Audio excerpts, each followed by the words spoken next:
Hello student, कैसे हो तुम लोग? आई थिंक अच्छे हो। और आज हम लोग अकाउंट्स में जो अकाउंटेंसी का हम लोग इंट्रोडक्शन चैप्टर स्टार्ट किए थे, उसमें हम लोग आज बात करेंगे डेबिट क्रेडिट का रूल्स के ऊपर। और क्या होता है एसेट, क्या होता है लाइबिलिटी, क्या होता है इनकम, क्या होता है प्रॉफिट, क्या होता है एक्सपेंस, क्या होता है लॉस। ईच के एलिमेंट्स के ऊपर हम लोग आज बात करते हैं, ठीक है। और अगर तुम लोग लास्ट क्लास यानी कि हम जो गोल्डन रूल्स दिए थे, गोल्डन रूल्स का जो रूल्स रेगुलेशंस होता है personal account, real account and nominal account, और उसमें भी कुछ बात था एक्स्ट्रा, जैसे कि आर्टिफिशियल रिप्रेजेंटेटिव, ये सब भी हम बोल दिए थे। तो उसको भी एक बार जस्ट देख लेना, क्योंकि ताकि आज का क्लास हम लोग को समझ में आ जाए, मतलब डिटैच ना हो जाए, टच में रहे। हम लोग जो लास्ट क्लास किए थे वो था कि अकाउंट्स में हम लोग का दो डिविजन था, एक होता था पर्सनल, एक होता था इम्पर्सनल। पर्सनल में हम लोग किए थे, हम लोग जानते हैं कि तीन पार्ट होता है, एक होता है नॉर्मल पर्सनल, एक होता है आर्टिफिशियल पर्सन, और तीसरा होता है रिप्रेजेंटेटिव पर्सनल। इधर में इम्पर्सनल में दो पार्ट होता है, एक होता है real account and nominal account. अब बात को समझो कि ये दोनों का डिफरेंस क्यों है। अकाउंट्स तो सब कुछ अकाउंट्स ही होता है। अकाउंट्स में हम लोग को भाग बटारा करने का क्या दरकार है। हम पहले क्लास में भी बोले थे कि अकाउंट्स का मतलब भी होता है कि काउंट करना, कोई भी चीज को काउंट करना। डजंट मैटर कि वो एसेट है कि लायबिलिटी है कि कुछ है, जो भी है कोई भी चीज को तुम काउंट कर सकते हो, मगर हाँ वो चीज मनीटरी होना चाहिए, मनी होना चाहिए। जैसे कि तुम बुक गिन लो, तुम लोग के घर में बुक्स है तो बुक्स गिन लो, तो मम्मी को पापा को बोलोगे सर पापा मम्मी हम तो अकाउंट सीख गए, देखिए हम काउंट कर ले, ऐसा नहीं है। क्योंकि बुक गिनने में तुम लोग का थोड़ी मनीटरी इन्वॉल्व है, मनी इन्वॉल्व है नहीं।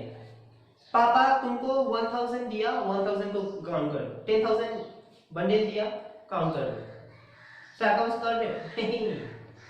अकाउंट्स तब होता है जो तुम्हारे पास कुछ पैसा आ रहा है कि तुम उस पैसा के बिहाफ में कुछ सर्विस किसी को दे रहे हो, कि तुम किसी को पैसा दिए और तुम सर्विस ले रहे हो, ऐसे होता है अकाउंट्स।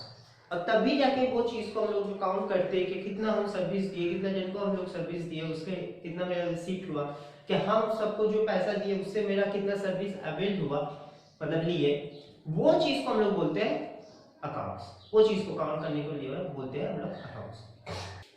अब समझो कि पर्सनल एंड इम्पर्सनल में जो बात है, जैसे कि एक बिजनेस अगर हम लोग स्टार्ट करते हैं, एक बिजनेस हम लोग अगर स्टार्ट करते हैं तो बिजनेस में क्या क्या होना चाहिए? सर जो मालिक है वो मालिक होना चाहिए, ओनर। सर पैसा लगाना होगा, विदाउट कैश तो कुछ बिजनेस भी नहीं हो पाएगा। सर मशीन खरीदना पड़ेगा, क्योंकि पैसा तो लगा लिया, मशीन ही नहीं खरीदे तो बनाओगे कैसे, प्रोडक्शन होगा कैसे। सर फर्नीचर होना चाहिए। सर बिल्डिंग होना चाहिए जहां पर हम लोग प्रोडक्शन करेंगे, जिसको हम लोग फैक्ट्री भी बोलते हैं, कंपनी भी बोल सकते हैं। कंपनी भी एक बिल्डिंग ही है, बिल्डिंग के अंदर ही तो कंपनी में बैठ के ऑफिस कर रहे हैं हम लोग। सर गुड्स खरीदना पड़ेगा जिससे हम लोग प्रोडक्शन करेंगे, गुड्स। सर गुड्स बन गया तो हमको कस्टमर को सेल करना पड़ेगा, तो कस्टमर को भी तो हमको इन्वॉल्व करना पड़ेगा बिजनेस में, क्योंकि कितना कस्टमर हुआ, कितना कस्टमर से हमको पैसा मिलेगा, कस्टमर से तो हम लोग रिसीव करते ना पैसा, जिससे हम लोग खरीद रहे, यानी कि जिसका हम कस्टमर है, यानी कि सप्लायर।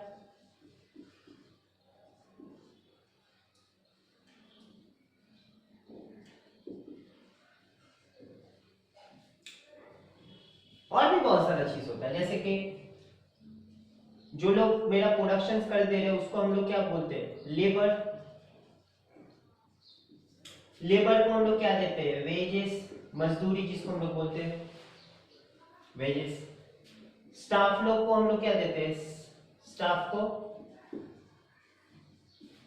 सैलरी देते हैं, जो लोग ऑफिस में काम करता है।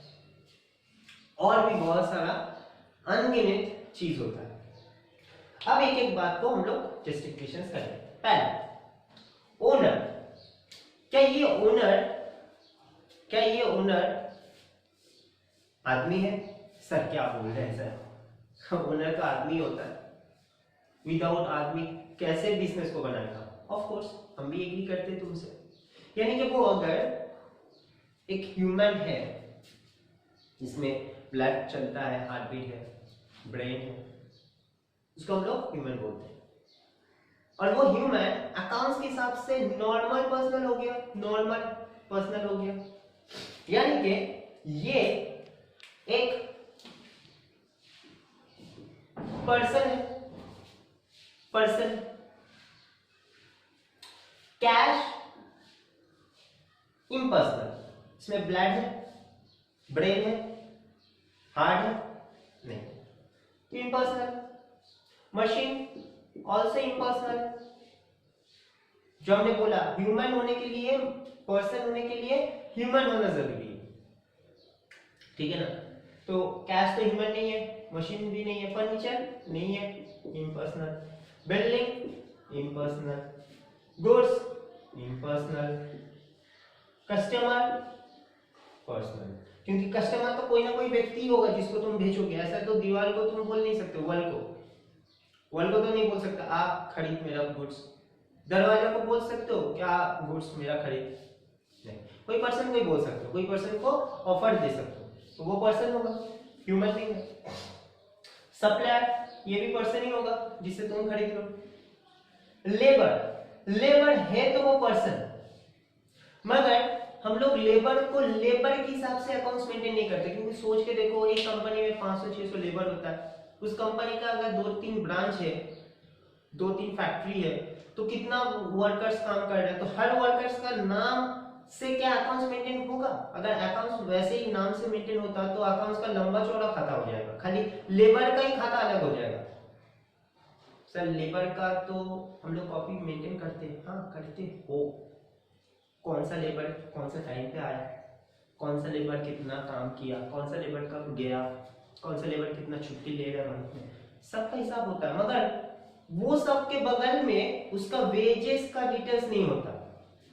वो वेजेस का डिटेल्स ऑफिस में कैलकुलेट होता है।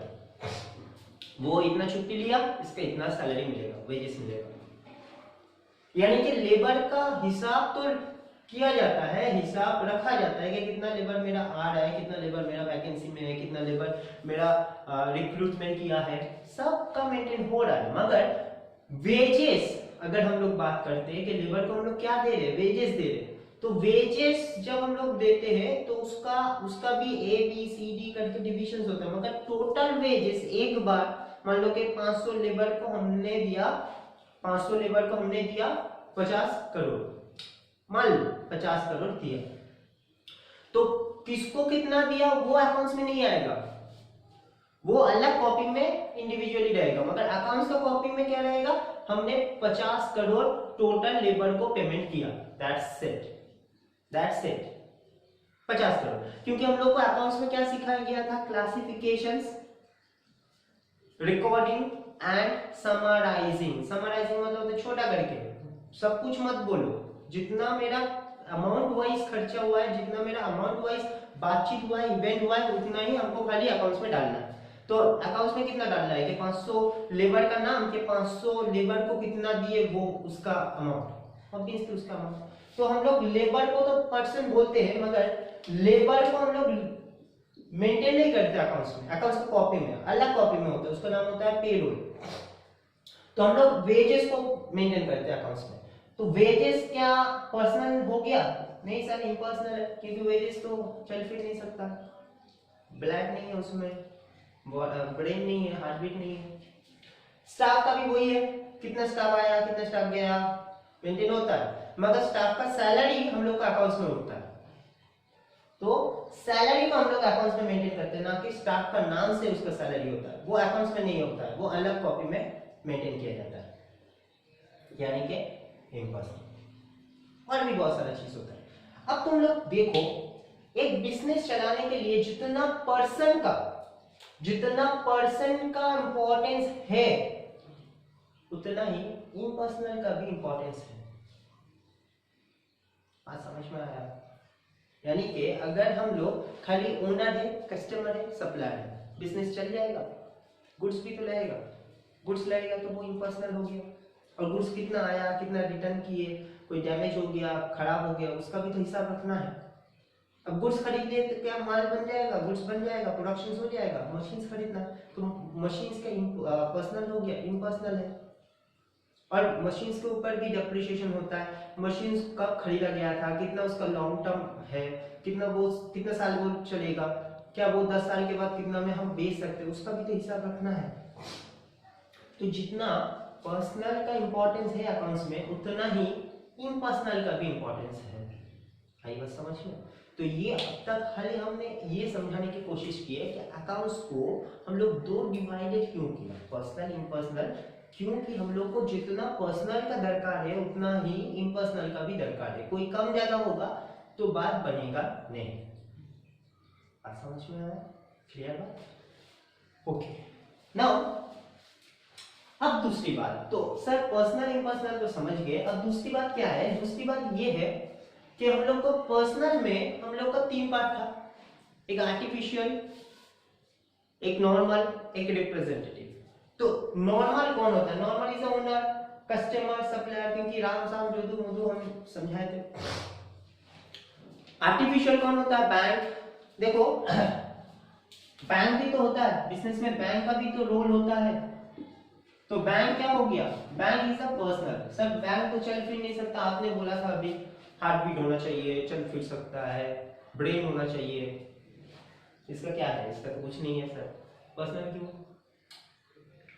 आर्टिफिशियल पर्सन का हमने डेफिनेशन जब हम समझाए थे, तो आर्टिफिशियल मतलब क्या समझाए थे कि जो मैन मेड है, जो है नहीं मगर उसको बनाया गया है, और जिसका लीगल सेपरेट एंटिटी है मार्केट में, जिसका अपना खुद का पहचान है। जैसे कि हमने एग्जांपल दिए थे कि रिलायंस कंपनी है, रिलायंस कंपनी का मालिक मुकेश अंबानी। बहुत लोग मुकेश अंबानी को नहीं जानता है, दरकार नहीं है, रिलायंस कंपनी से जियो चला रहा है, यूज कर रहा है, बस खुश खुश। हमने एग्जांपल दिए थे फ्लिपकार्ट का, मार देते फोन में, आ जाता है, डिलीवरी हो जाता है, सब कुछ हो जाता है। क्या ओनर का नाम जानते थे? नाम बोले थे लास्ट वीडियो में, बंसल एंड बंसल। टाटा इंडस्ट्री, रतन टाटा, बहुत लोग जानता है। हम ये नहीं बोल रहे कि सब लोग नहीं जानता, कोई नहीं जानता, हम खाली जानते, ऐसा नहीं बोल रहे भाई। हम बोल रहे हैं कि बहुत आदमी लोग नहीं जानता है, बहुत पर्सन नहीं जानता है, मगर फिर भी वो उस कंपनी का यूज कर रहा है। एयरटेल, एयरटेल कंपनी का मालिक नहीं जानते। मेरे पास भी एयरटेल लाइन है, फोन में सिम है मेरा, यूज करते हैं, मगर हमको कभी दरकार नहीं हुआ है एयरटेल कंपनी का मालिक सीईओ कौन है, doesn't matter. Company is a matter कर रहा है, तो कंपनी का ब्रांड है, कंपनी का खुद का पहचान हुआ, दैट्स व्हाई ना कंपनी चल रहा है मार्केट में, अभी भी चल रहा है जियो के साथ साथ, टक्कर तो दे रहा थोड़ा बहुत, तो खुद का पहचान बनाया, that is the artificial person. Bank कौन बनाया? बोलो, बैंक कौन बनाया? कोई बोल सकता है? बैंक इज गवर्नमेंट बनाया। अब कौन गवर्नमेंट? बीजेपी, टीएमसी, क्या कांग्रेस, कौन बनाया? जो भी गवर्नमेंट होता है वो बैंक को रेगुलेट करता है, सही। सो बैंक कोई ना कोई पर्सन ने ही बनाया था, सोचा था कि हाँ भाई कुछ कुछ पैसा वहां पर भी सेविंग करना चाहिए, मगर उसका मालिक का नाम कौन जानता है? दरकार नहीं है। स्टेट बैंक में जाते हैं, बैंक ऑफ इंडिया में जाते हैं, बहुत सारा और भी बैंक है, यूको बैंक, ये बैंक, वो बैंक, बहुत सारा बैंक है, अभी तो प्राइवेट बैंक भी हो गया। So bank is a man made, and bank का खुद का पहचान है। स्टेट बैंक में जाके हम लोग ये नहीं पूछते कि भाई मालिक को बुलाओ और तब जाके हम फॉर्म फिलअप करेंगे, पैसा जमा करेंगे, पैसा विड्रॉ करेंगे, थोड़ी पूछते, जाते हैं, पैसा उठाते हैं, पैसा जमा करते हैं, खत्म कहानी, सिंपल बात, क्लियर बात। So artificial person is a person but it is a man made person. और हम लोग कौन है? हम लोग गॉड मेड है, हम लोग को कोई बनाया नहीं है, हम लोग को ऊपर वाला नहीं बनाया था, जैसे जैसे जिसको बनाया वैसे ही है, सिंपल बात। So that is a person and that is a artificial person, मगर है तो वो पर्सन, और वो बिजनेस में भी इन्वॉल्व होता है। बिजनेस में बैंक का भी इंपॉर्टेंस है, रोल है, क्लियर? रिप्रेजेंटेटिव पर्सन मतलब क्या बोले थे कि outstanding, prepaid, accrued income, accrued expense भी होता है। तो आउटस्टैंडिंग का मतलब क्या है? बहुत अच्छा, ऐसा नहीं है। आउटस्टैंडिंग का मतलब होता है जो ड्यू है अकाउंट्स में, जो टर्म को यूज किया जाता है ड्यू, उसको उसका सब्स्टिट्यूट वर्ड आउटस्टैंडिंग से हम लोग यूज करते हैं। Got it? तो outstanding also person, outstanding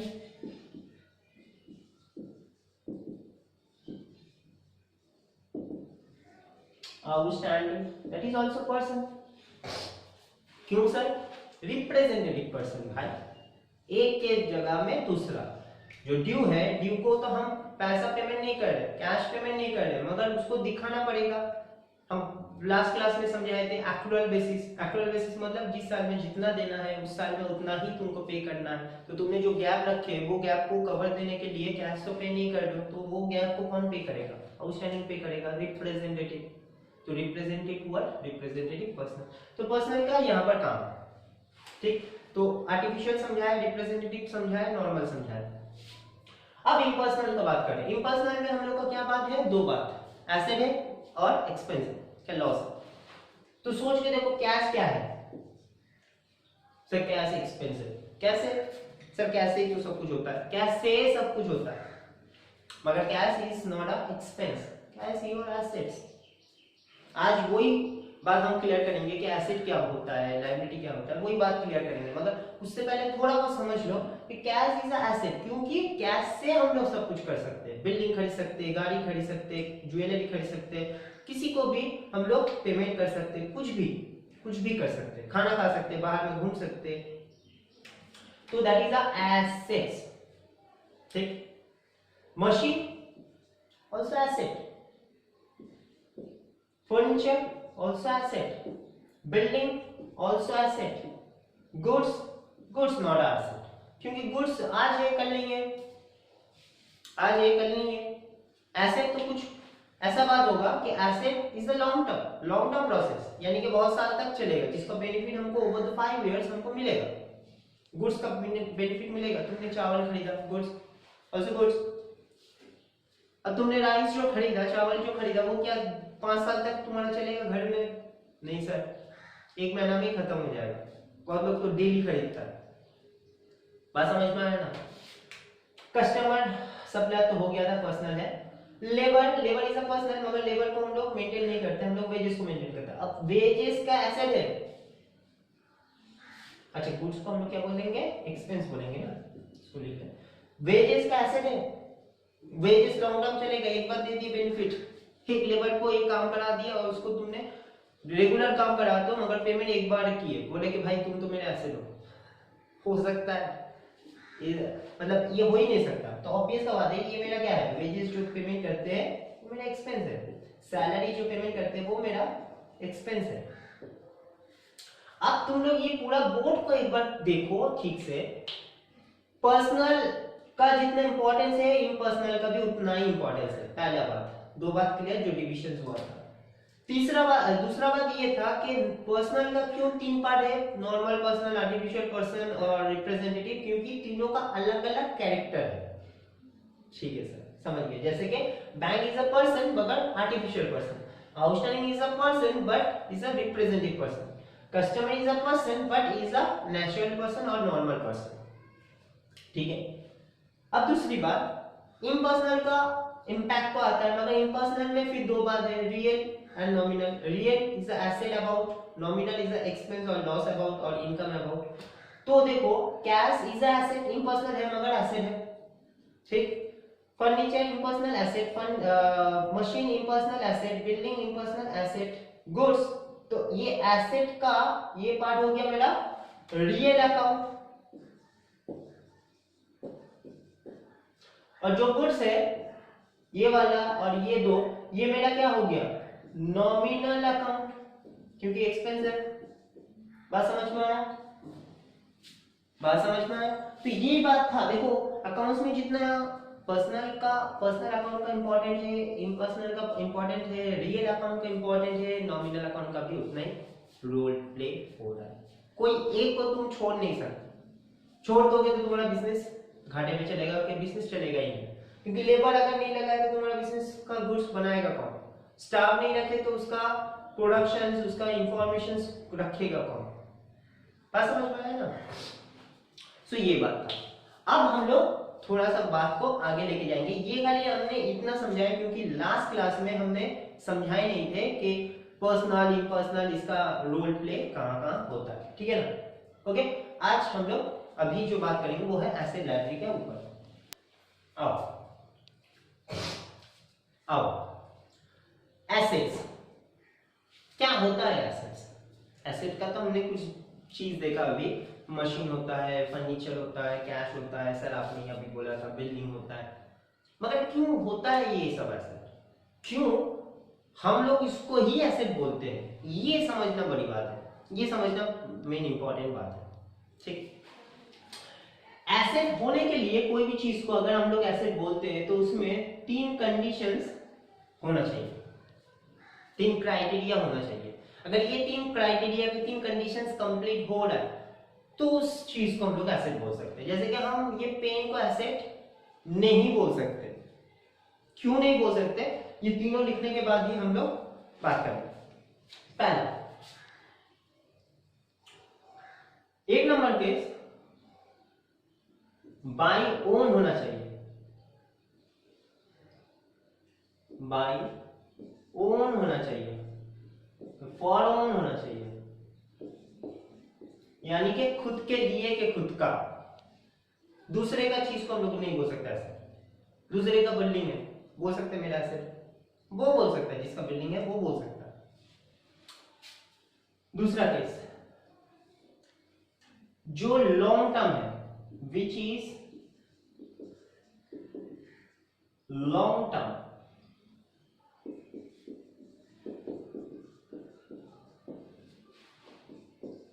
at least 5 years, यानी कि कम से कम वो 5 साल तक तो रहेगा।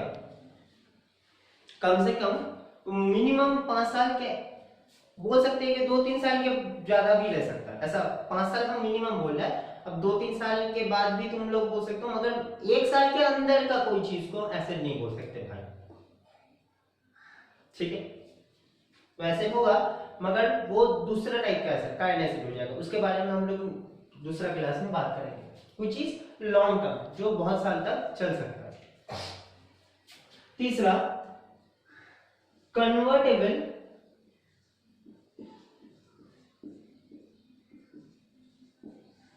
इनटू कैश,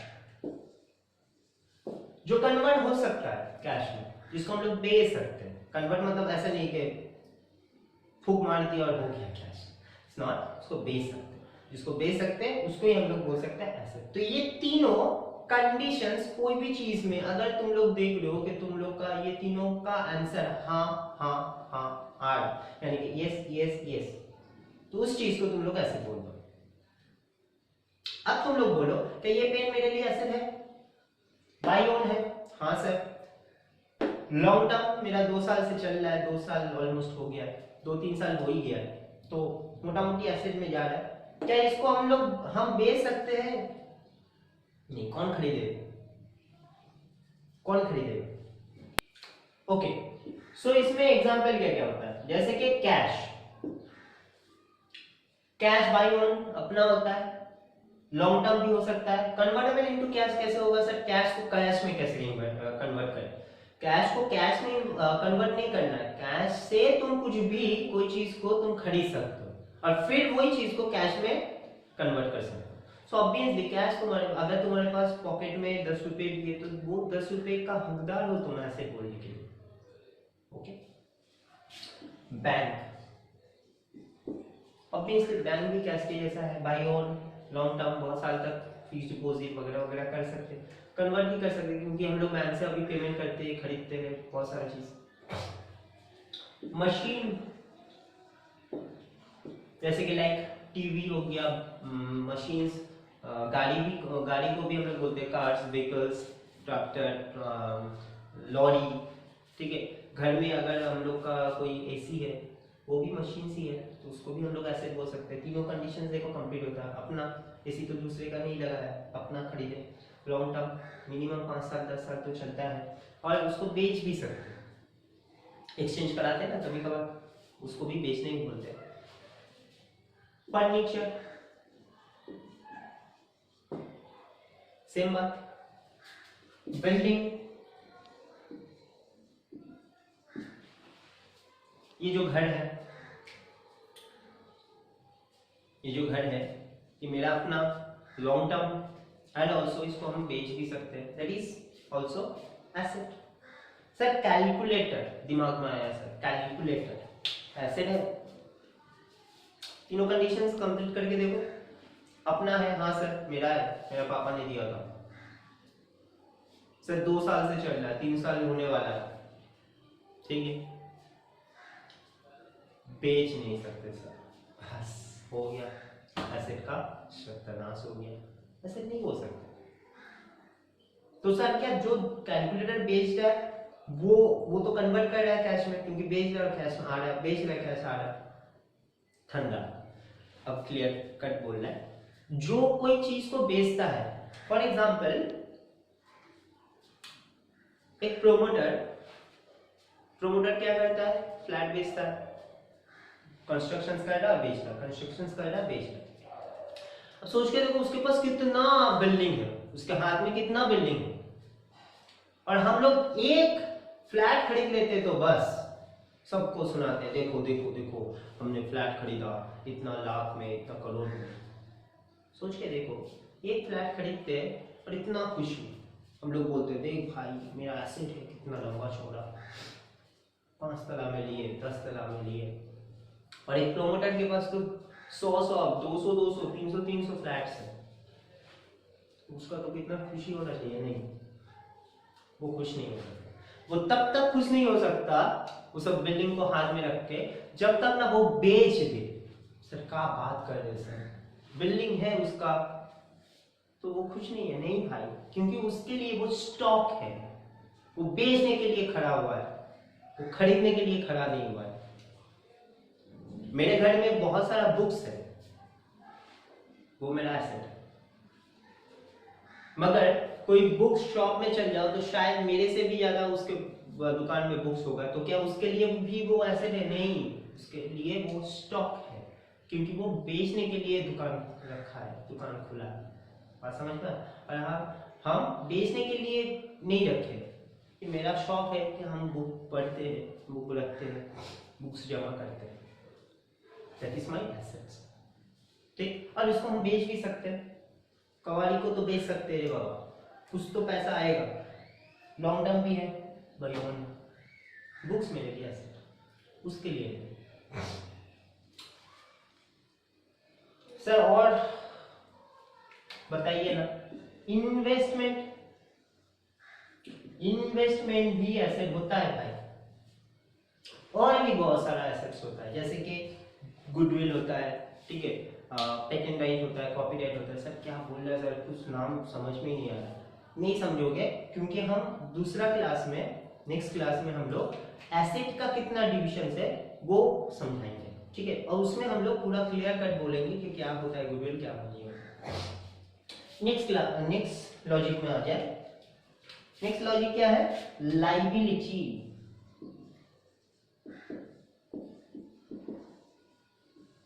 लाइबिलिटीज क्या होता है? लायबिलिटी मतलब होता है कि कोई भी चीज का हेडेक, जो भी चीज का तुम्हारा पास हेडेक है, for example your examination, your exam very soon, headache, बस पढ़ना स्टार्ट, 1 साल से तो पढ़े नहीं, लास्ट का 2 महीना हम लोग पढ़ लेते हैं, देन सोच लेते हैं कि हो जाएगा पास, बस खाली पास का ही सोचते हैं। तो जब तक ना एग्जाम जाता है हम लोग को, वो हम लोग यही सोचते हैं कि भाई हेडेक चल रहा है हम लोग का दिमाग में, और बस व्हाट्सएप में हम लोग यही स्टेटस देते हैं कि लास्ट एग्जाम हो जाए उसके बाद तो पार्टी। सो हेडेक। किसी से अगर हमने लोन लिया, पैसा लिए, उधार लिए, उसको चुकाना है, हेडेक। कोई चीज को हमने पेंडिंग रख दिया, पेमेंट पेंडिंग रख दिया, लोन नहीं लिया मगर पेंडिंग रख दिया, जैसे कि outstanding, outstanding is a liability. क्यों? क्योंकि तुमने एक्सपेंस तो पूरा पूरी पेमेंट नहीं किया इस साल में। बात समझ में आया ना? उधार लिए तुमने, उधार मतलब नॉट ओनली पैसा, गुड्स उधार लिए, गुड्स उधार सर क्रेडिट में परचेस किए बाबा, क्रेडिट में, यानी कि सप्लायर से तुमने उसको कन्विंस किए कि भाई मेरा नया बिजनेस है, 50,000 का गुड्स खरीद रहे, 30,000 अभी के अभी हम दे दे रहे, 20,000 हम 6 महीने के बाद देंगे। तो 20,000 तो तुमने उससे लोन तो नहीं लिए मगर उधार लिए, तो वो 20,000 तुमको 6 महीने के अंदर चुकाना है। तो that should be headache, and it is a headache then it is a liability. समझ लो। सो लायबिलिटी हेडेक।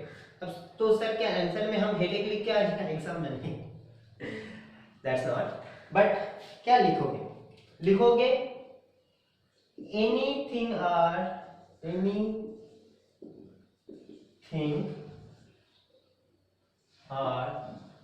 बोरोइंग और डेट। डेट मतलब होता है उधार। From another person or payment due to another person, यानी कि एनीथिंग आर बोरोइंग, कुछ भी तुम बोरो कर सकते हो। और जो अभी बोले कि गुड्स उधार में तुमने परचेस किया था, उससे तो तुमने कुछ लोन नहीं लिए, पैसा तो नहीं लिए, मगर वो हेडेक बन गया क्योंकि तुमको उसको चुकाना है। एनीथिंग यू बोरो, कुछ भी उधार, डेट्स मतलब आल्सो उधार, फ्रॉम द अनदर पर्सन, दूसरे पर्सन से ऑब्वियसली, और ऑब्लिक देखिए, और payment due to another person, जो समझा दिए, मतलब कोई पेमेंट भी अगर तुम्हारा ड्यू है तब भी तुम्हारा वो लायबिलिटी है। मगर ये पूरा बात को एक वर्ड में अगर हम लोग बोले तो हेडेक, सिंपल बात, क्लियर? सर इसके एग्जांपल दीजिए, लीजिए।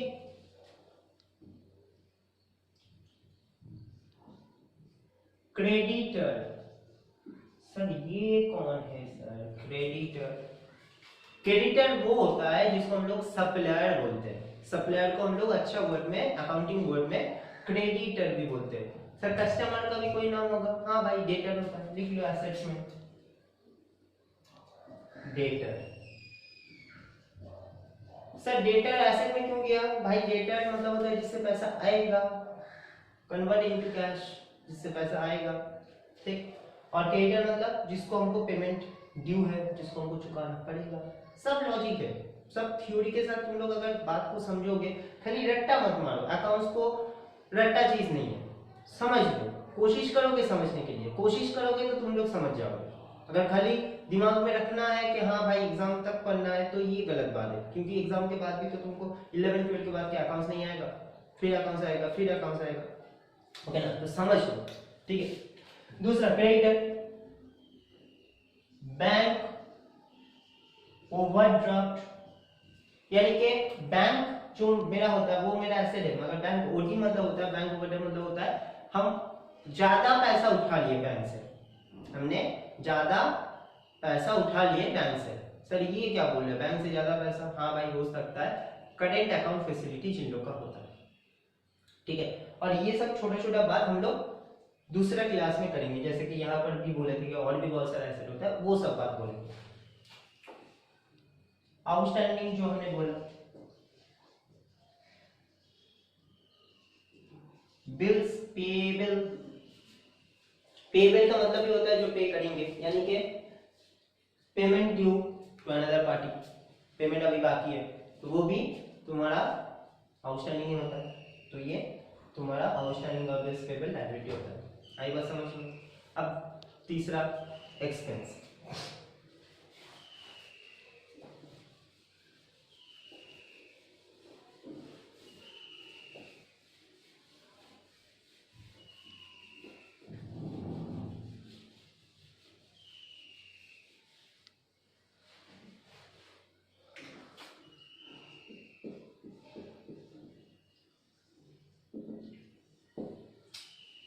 एक्सपेंस क्या होता है? एक्सपेंस एक्सपेंस मतलब होता है कि कोई भी चीज जब हम लोग पेमेंट करते हैं, जैसे कि फॉर एग्जांपल हमने ये शर्ट बनाया, तो ये शर्ट का क्लॉथ हमको खरीदना पड़ा, स्टिचिंग हमको कराना पड़ा, फिर हमको ये डिलीवरी दिया, फिर हम पहन रहे।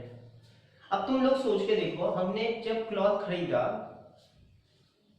और जो टेलर के पास हम देने गए, फिर उसका कुछ अलग खर्चा हुआ, सब मिलके फॉर एग्जांपल मान लो कि 1500 खर्चा हुआ। अब ये 1500 क्या मेरा वेस्टेज हो गया? नहीं सर, आप तो पहन रहे हैं। हाँ, तो that is a simple logic. जिस चीज में हम लोग पैसा इन्वेस्ट करते हैं, पैसा हम लोग खर्चा करते हैं, इन्वेस्ट नहीं करते, वो इन्वेस्टमेंट हो जाएगा, खर्चा करते हैं, मगर वही चीज से हम लोग को यूटिलाइज होता है, यानी कि स्पेंड एंड यूटिलाइज, ये दोनों चीज होना चाहिए। जिस चीज से, वो चीज मेरे लिए हो गया एक्सपेंस, वो चीज मेरे लिए हो गया एक्सपेंस। जैसे कि हम लोग कोई भी खाना खाते हैं, होटल में जाते हैं तो खाना खाते हैं, तो होटल में जाके हम लोग जो खाना ऑर्डर देते हैं तो खाना खा लेते हैं, फिर जब बिल पेमेंट करके आ जाते हैं, ठीक है, तो वो क्या मेरे लिए लॉस होता है? हम लोग कभी बोलते हैं कि भाई मेरा 500 रुपए का 1000 रुपए का तो लॉस हो गया, हम लोग बोलते हैं 500 1000 रुपए का खर्चा हो गया। सो खर्चा का मतलब ही होता है, वो मतलब ब्रेन से आएगा ही नहीं कि वो बात मुंह से निकलेगी लॉस, ब्रेन से यही तुमको दिमाग में मतलब मुंह से निकालेगा ब्रेन से, वो है एक्सपेंस, खर्चा। सो खर्चा का मतलब जो स्पेंड होता है, स्पेंड मतलब खर्चा करना, जो स्पेंड होता है, जिसके लिए मनी भी तुम्हारे पास से जा रहे हैं, मगर उसका यूटिलाइजेशन तुमको मिल रहा है, यानी कि दो चीज होना है, spend by cash. By cash मतलब ऑब्वियसली बैंक से भी पेमेंट कर सकते हो, cash and bank is equivalent, similarity होता है। एंड यूटिलाइजेशन,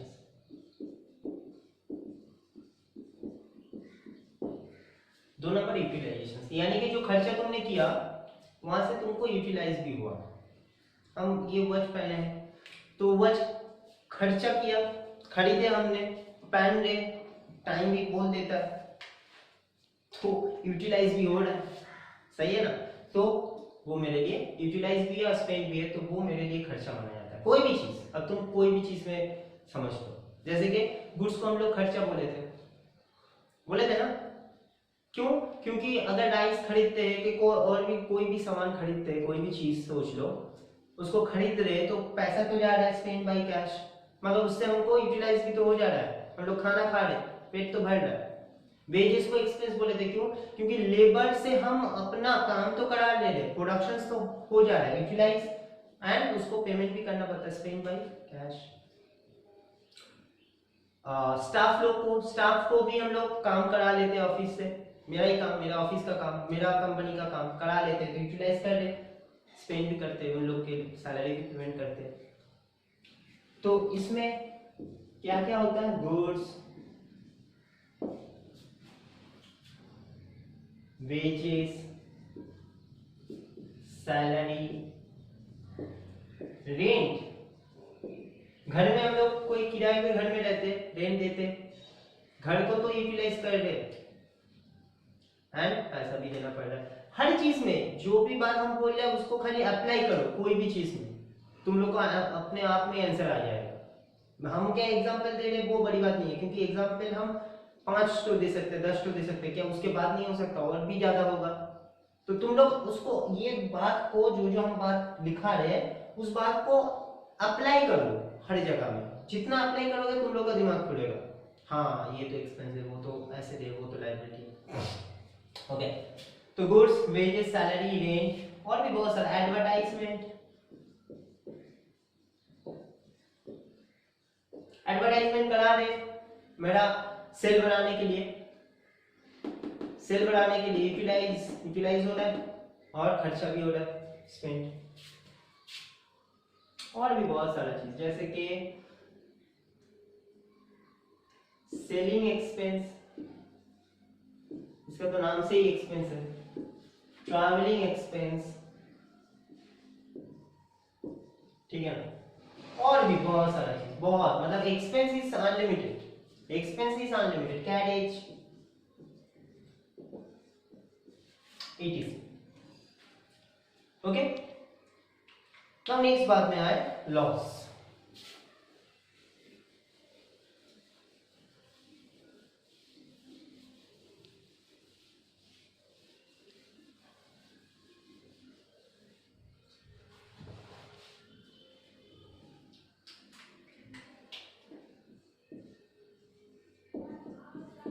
लॉस किसको हम लोग बोलते हैं? बात को देखो, जैसे कि कोई भी चीज को हम लोग स्पेंड कर दे बाई कैश और यूटिलाइज कर दे, तो वो मेरा एक्सपेंस हो गया। मगर जिस चीज में हम लोग पेमेंट कर रहे, खर्चा हो रहा है मेरा, मगर उसको यूटिलाइज नहीं कर पाते, उसको हम लोग बोलते हैं लॉस। लॉस का मतलब ये नहीं कि 10 रुपए का माल को 8 रुपए में हम बेचे तो 2 रुपए मेरा नेगेटिव आ रहा है, लॉस। ऐसा नहीं है, ये तो मैथमेटिकल है, मैथ्स बोल रहा है।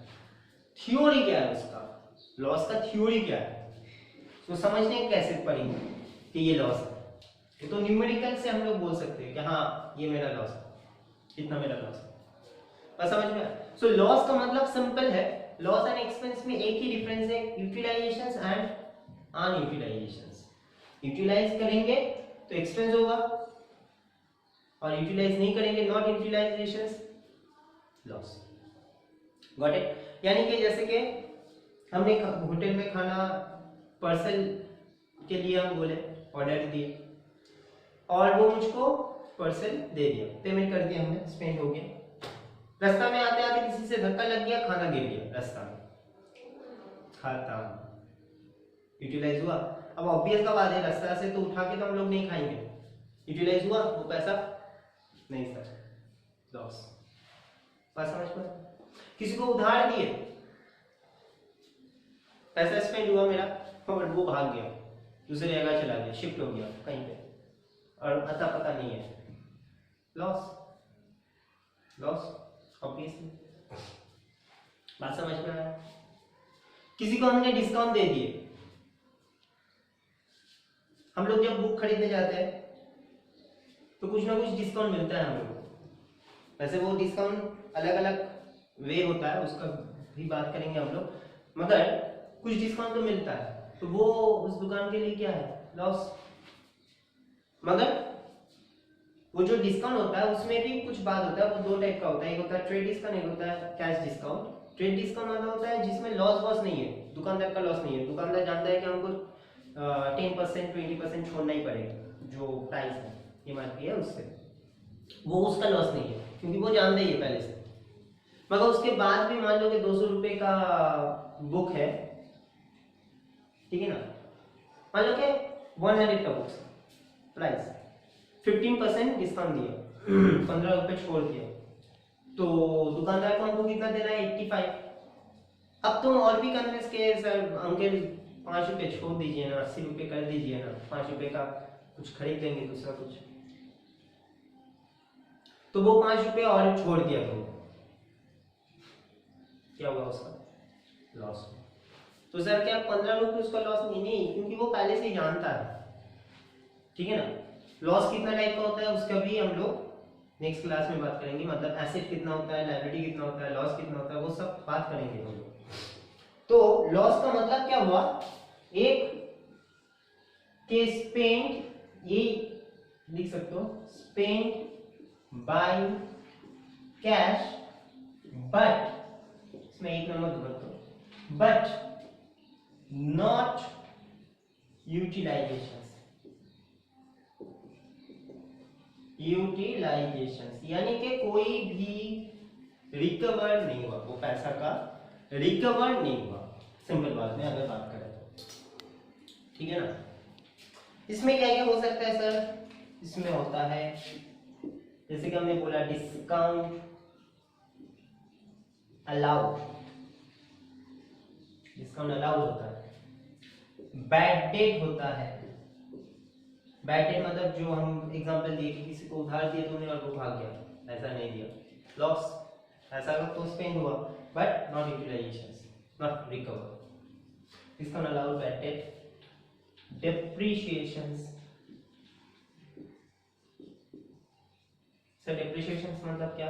डेप्रिशिएशन का मतलब होता है कि कोई भी एसेट को तुम लोग, जो हम लोग बार बार यूटिलाइज करते हैं, जैसे कि एक बाइक खरीदे शोरूम से, जिस दिन निकला, उस दिन जितना स्मूथ से सब कुछ चलेगा, थोड़ा सा पिकअप मारेंगे तो एकदम 30-40 हो जाएगा।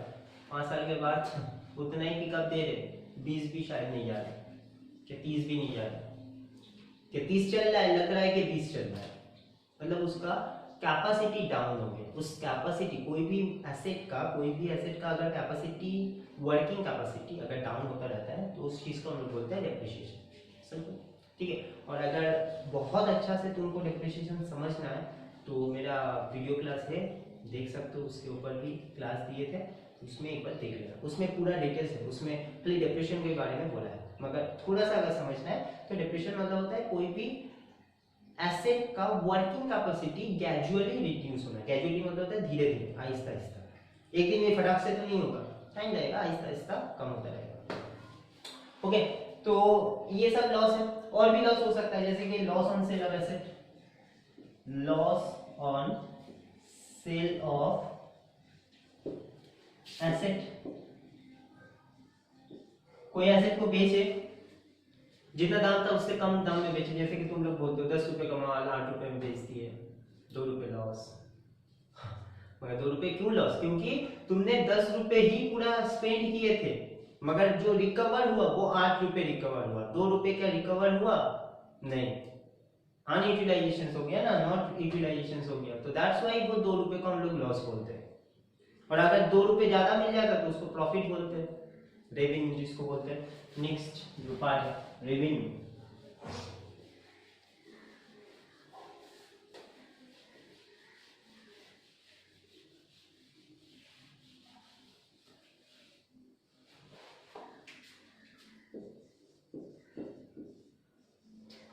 रेवेन्यू और प्रॉफिट भी बोलते हैं उसको। सो प्रॉफिट मतलब क्या? प्रॉफिट मतलब होता है सिंपल बात में, जिसको हम लोग ऑपरेट किए, जिस कोई भी चीज को हम लोग ऑपरेट किया, वहां से मुझको बेनिफिट मिला। बेनिफिट मतलब as a cash benefit, investment जितना किए उससे मुझको, जितना इन्वेस्टमेंट हम किए, मान लो कि हमने 10 रुपए इन्वेस्ट किया, वहां से मुझको 15 रुपए रिटर्न मिला, वापस मिला, तो 5 रुपए को हम लोग बोलेंगे क्या? 15 रुपए को प्रॉफिट नहीं बोलेंगे, क्योंकि 10 रुपए तो मेरा था, तो 15 रुपए में से 10 रुपए कट ऑफ कर दो तो 5 रुपए जो बचता है वो मेरा रेवेन्यू है, कि प्रॉफिट है। यानी कि इसको हम लोग सिंपल बात में बोल सकते हैं, which amount is returned from business। जो अमाउंट बिजनेस से रिटर्न होता है, क्या बिजनेस तुमको रिटर्न करता है। 1 लाख तुमने इन्वेस्ट किया एज ए कैपिटल, और तुम्हारे एंड ऑफ द ईयर में देख रहे हो कि 1,70,000 हो गया, तो 70,000 जो एक्स्ट्रा हुआ वो अमाउंट को हम लोग बोलते हैं क्या? रेवेन्यू और प्रॉफिट। ठीक है, इसमें क्या होता है एग्जांपल, इसमें हम लोग बोल सकते हैं कि प्रॉफिट, जो नॉर्मल प्रॉफिट होता है, प्रॉफिट का भी भाग होता है, जैसे कि नेट प्रॉफिट होता है, ठीक है ना, ग्रॉस प्रॉफिट होता है, profit on sale of asset होता है, नॉर्मल जो सेल होता है वो भी मेरा प्रॉफिट होता है। वैसे नॉर्मल सेल्स को प्रॉफिट मत बोलो यार, ये थोड़ा सा गलत बात होगा, उसको इनकम बोलेंगे। ठीक, ये बात हुआ। लास्ट आइटम,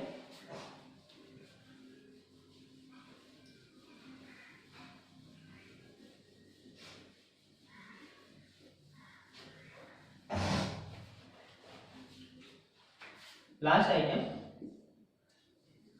हो गया था इनकम। इनकम क्या होता है? इनकम मतलब होता है कि जो चीज हम लोग को रेगुलर बेसिस में मिल रहा है।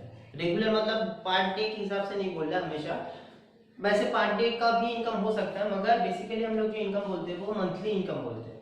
मेरा मंथली इनकम, कोई जॉब कर रहा है तो उसका मंथली इनकम, ऐसे हम लोग बोलते हैं। तो मंथली इनकम यानी कि जो रेगुलर पर्पस में मुझको रिसीव हो रहा है, और रेगुलर पर्पस मतलब रेगुलर डे का बात नहीं कर रहे, डेली का बात नहीं कर रहे, मंथली का भी बात हो रहा है, उसको हम लोग इनकम बोलते हैं। यानी कि इनकम मतलब होता है the amount received regularly।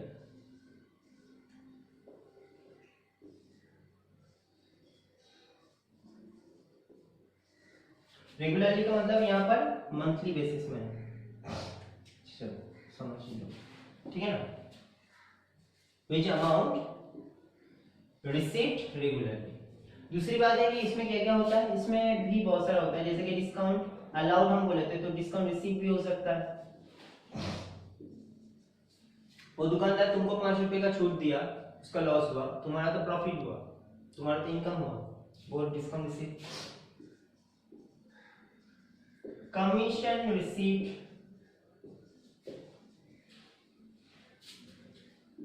Bad debt recovery. Bad debt हो गया था तुम्हारा लॉस, तुमने सोच लिया कि वो तो घर बदल लिया, दूसरे जगह में चल गया, पैसा नहीं देगा, मगर वो 2 साल के बाद तुमको वो पैसा रिटर्न कर दिया, आके रिटर्न कर दिया, तो रिकवरी हुआ, इट्स आल्सो इनकम। रेंट तुम देते हो, मगर सोचो रेंट वो लेता है, तो उसको क्या बोलेंगे, रेंट रिसीव। तो ये सब उसका इनकम। सेल्स भी होता है, ये मेन इनकम है। एक बिजनेस का मेन इनकम होता है क्या, सेल्स। अगर सेल्स होना बंद, बिजनेस भी बंद। जैसे कि हम लोग का ऑक्सीजन लेना जिस दिन बंद हो जाएगा, बॉडी छोड़ दे, मतलब मर जाएंगे, डेथ। वैसे ही बिजनेस का ऑक्सीजन होता है सेल्स। अगर वो सेल्स होना ही बंद हो गया तो उसका सब कुछ बंद हो जाएगा। ओके, तो ये बात था asset, liability, expense, loss, profit and income. ये पूरा 6 चीज जो हम लोग का है, ये 6 चीज में पूरा अकाउंट्स समाया हुआ है। ये 6 चीज को अगर हम लोग दिमाग में रखते हैं, ठीक है, जो भी एग्जांपल दिए उसको और भी हम नेक्स्ट क्लास में और भी थोड़ा सा रिफाइन करके समझाएंगे, मगर तुम लोग इसको दिमाग में खाली याद मत रखो, उसको समझो, उसको अप्लाई करो। जो जो हमने थ्योरी लिखा है कि ये चीज होता है इनकम, वो चीज होता है, उसको एग्जाम्पल से खाली याद मत रखो, वो चीज को अप्लाई करो कहीं पे, वो और उससे तुम खुद से पूछो कि ये चीज क्या हो रहा है। अगर ये हाँ आंसर आ रहा है तो ये वो है, अगर ये तीनों आंसर आ रहा है तो वो ऐसे है, ठीक है। ऐसा तुम लोग अप्लाई करो तो तुम लोग का भी दिमाग खुलता रहेगा और तुम लोग को वो सब्जेक्ट अच्छा लगने लगेगा, ठीक है ना। जो जबरदस्ती मत करो, एकदम फ्रीडमली अकाउंट्स को पढ़ो, ठीक है, एकदम। ओके, तब तक के लिए बाय।